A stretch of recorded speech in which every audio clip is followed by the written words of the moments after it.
As we lead up to the World Cup this summer in Russia, let's go through the top 10 goals in World Cup history. We kick off with number 10, and it was an absolute beauty, scored by Italy's Roberto Baggio against Czechoslovakia on June 19, 1990, the World Cup in Italy. On that night, Roberto Baggio accomplished a feat that Pelé, Maradona, Platini and Cruyff failed to do. He scored on his World Cup debut. Even more memorable, his goal remains one of the most aesthetically pleasing works of soccer artistry ever performed on the pitch.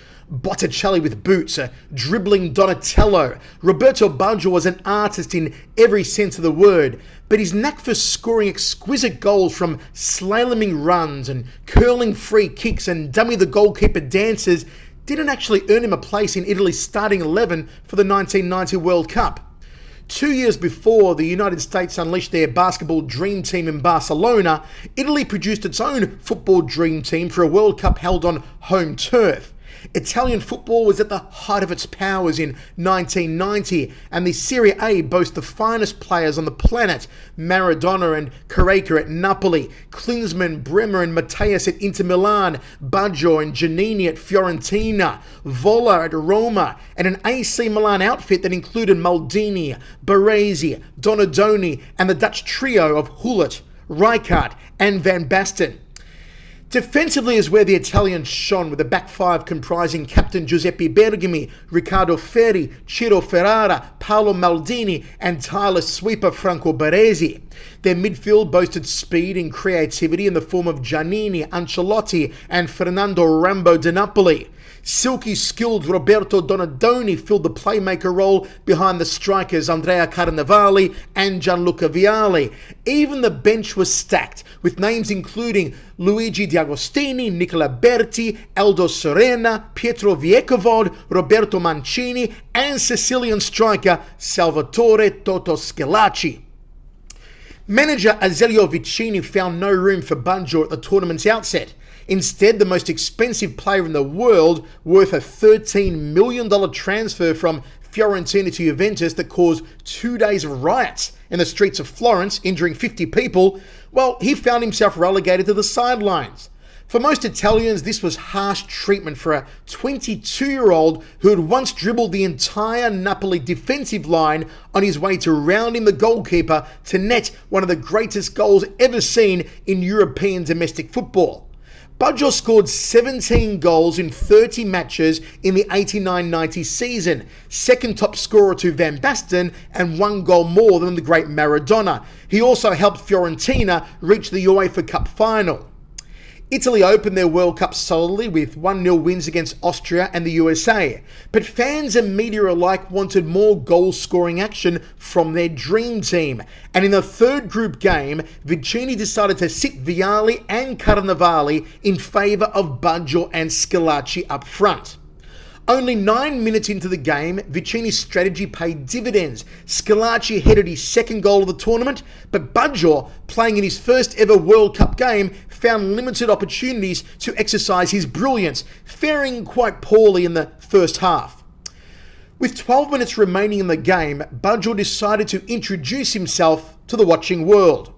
The goal began with Giuseppe Giannini, scorer of a magnificent winning goal against the Americans days earlier.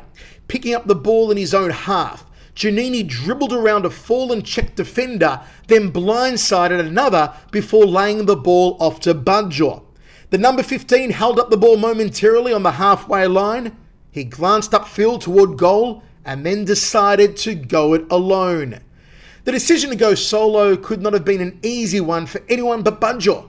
The Czechs were considered a tournament dark horse, with a crack team including Sparta Prague striker Tomas Skuravi, Sparta Prague defensive stalwart and national team captain Ivan Hasek, and Sparta Prague goalkeeper Jan Stechkal, a towering presence at over 6.5 feet tall.